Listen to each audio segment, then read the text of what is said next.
प्रिय दोस्तों नमस्कार। आज फिर से हम अगला टेंस पास्ट टेंस। पास्ट का मतलब होता है भूतकाल, और भूतकाल में जो चीज़ें पहले घटनाएं घट चुकी हैं उनका वर्णन किया जाता है। जो पूर्व में घटित घटनाओं का वर्णन करना या जो समय जा चुका है वो भूतकाल कहलाता है। तो सबसे पहले देखेंगे इसकी पहचान।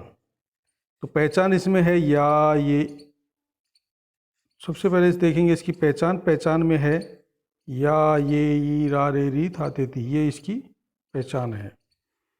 तो जो पहचान है वो जिन हिंदी वाक्यों के अंत में या, ये, ई, रा, रे, री, था, ते, थी आता है तो वो इसी टेंस का वाक्य होता है, और पास्ट टेंस के ही सारे नियम उसके ऊपर लागू होते हैं। इसकी हेल्पिंग वर्ब एक ही है, डिड, DID, डिड यानी, वैसे डू यानी करना होता है, डिड यानी किया, और डन यानी कर चुका है। ये वर्ब के रूप में भी काम आती है, लेकिन यहाँ इस टेंस के अंदर ये हेल्पिंग वर्ब है। नियम है इसका कि इस टेंस के सकारात्मक वाक्यों में, यानी कि जो सकारात्मक साधारण वाक्य हैं उनके अंदर डिड सहायक क्रिया का प्रयोग नहीं किया जाता है। नहीं किया जाता है मतलब इसके जो सिंपल सेंटेंसेज हैं उसके अंदर इसका प्रयोग नहीं होता है, बल्कि जो मेन वर्ब है, मुख्य क्रिया, उसकी सेकंड फॉर्म काम में आती है। मैंने पहले बताया था आपको कि वर्ब की फॉर्म 3 होती हैं, फर्स्ट फॉर्म, सेकंड फॉर्म और थर्ड फॉर्म। तो यहाँ इस टेंस में सेकंड फॉर्म काम में आती है केवल सकारात्मक वाक्यों में। जहाँ पे डिड सहायक क्रिया का प्रयोग नहीं होता है वहाँ सेकंड फॉर्म काम में आती है, और जो शेष वाक्य बच गए, जैसे प्रश्नवाचक हो गया, नकारात्मक हो गया, नकारात्मक प्रश्नवाचक नकारात्मक हो गया, ये जो वाक्य हैं उनके अंदर डिड सहायक क्रिया का प्रयोग किया जाता है। और साथ में ही कर्ता चाहे एक वचन का हो चाहे बहुवचन का हो, सभी कर्ताओं के साथ एक ही सहायक क्रिया लगती है, क्योंकि सहायक क्रिया इस टेंस में एक ही है। और जहाँ डिड का प्रयोग किया जाता है वहाँ मेन वर्ब की फर्स्ट फॉर्म काम में ली जाती है। ये आपको विशेष ध्यान रखना है। डिड के बिना सेकंड फॉर्म, डिड के साथ फर्स्ट फॉर्म। डिड का प्रयोग सकारात्मक वाक्यों में नहीं होगा। शेष जो 3 प्रकार के वाक्य हैं उनके अंदर डिड का प्रयोग होगा, और जहाँ डिड का प्रयोग होगा उसके साथ में मेन वर्ब की फर्स्ट फॉर्म काम में आएगी।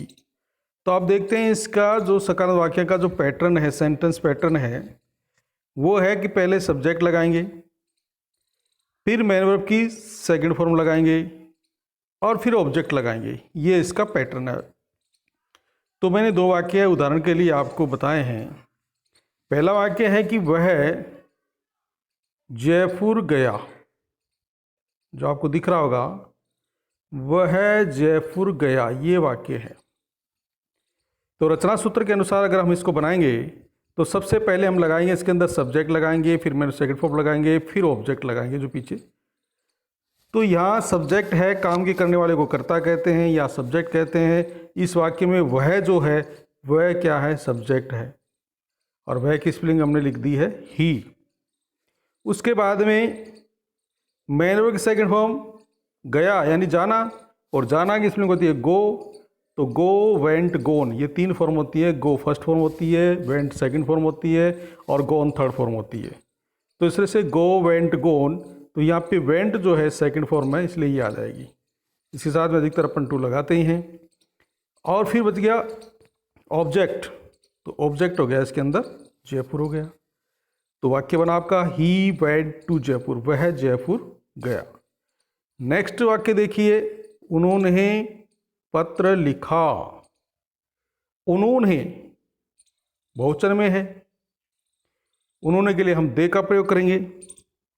तो सब्जेक्ट के रूप में हमने लिखा दे, फिर लिखा, लिखना की सेकंड होती है राइट, और राइट की सेकंड फॉर्म होती है रोट। राइट फर्स्ट फॉर्म होती है, सेकंड रोट होती है। देखिए राइट हो गया, उसके बाद में सेकंड फॉर्म हो गया रोट, WROTE, और थर्ड फॉर्म हो गया रिटन, WRITTEN। तो ये 3 फॉर्म होती हैं। तो हम यहाँ पे यूज करेंगे सेकंड फॉर्म। तो हमने यूज किया दे रोट। अब ऑब्जेक्ट क्या है, पत्र, पत्र की स्पेलिंग होती है लेटर। तो दे रोट लेटर, उन्होंने पत्र लिखा। तो इस प्रकार से ये वाक्य भी आपका बन गया है। तो पहले हमने जो 2 वाक्य देखे पैटर्न के अनुसार, वह जयपुर गया और उन्होंने पत्र लिखा। तो सबसे पहले सब्जेक्ट लगाएंगे, फिर मैंने सेकंड फॉर्म लगाएंगे, फिर ऑब्जेक्ट लगाएंगे। इस प्रकार से अपना वाक्य बन जाएगा। तो ये सकारात्मक प्रकार के वाक्य थे जो मैंने आपको बताया अभी। अब मैंने आपको उदाहरण के लिए जो आपको गृह कार्य के रूप में, क्योंकि ये टेंस जो है थोड़ा सा टफ होता है, इसलिए मैंने आपको यहाँ पे 10 वाक्य दिए हैं। तो देख लीजिएगा आप। पहला है, कोए ने पानी पिया, शेर जंगल में दौड़ा, मैंने आम खाया, छात्रों ने भोजन पकाया, हमने खेल खेला, चूहा बहुत तेज दौड़ा, लड़कियों ने गीत गाया, मैंने अंग्रेजी पढ़ाई, भैंस ने दूध दिया, बच्चे ने केला खाया। ये 10 वाक्य हैं जो आपको कल होमवर्क के रूप में करने हैं। फिर कल मैं इसके जो 3 प्रकार के वाक्य रह गए, जिनमें नेगेटिव हो गया, इंट्रोगेटिव हो गया, इंट्रोगेटिव नेगेटिव हो गया, प्लस साथ में जो सिंपल सेंटेंसेज हैं, इनका अंग्रेजी प्रारूप अनुवाद करके, ट्रांसलेट करके भी मैं आपको बताऊंगा। आप अपनी नोटबुक में बना लेना, फिर जैसे मैं बताऊं उसके बाद में उसको ठीक करके नोट कर लेना। तो आज के लिए इतना ही है, कल फिर मिलेंगे एक नए वीडियो के साथ में। धन्यवाद।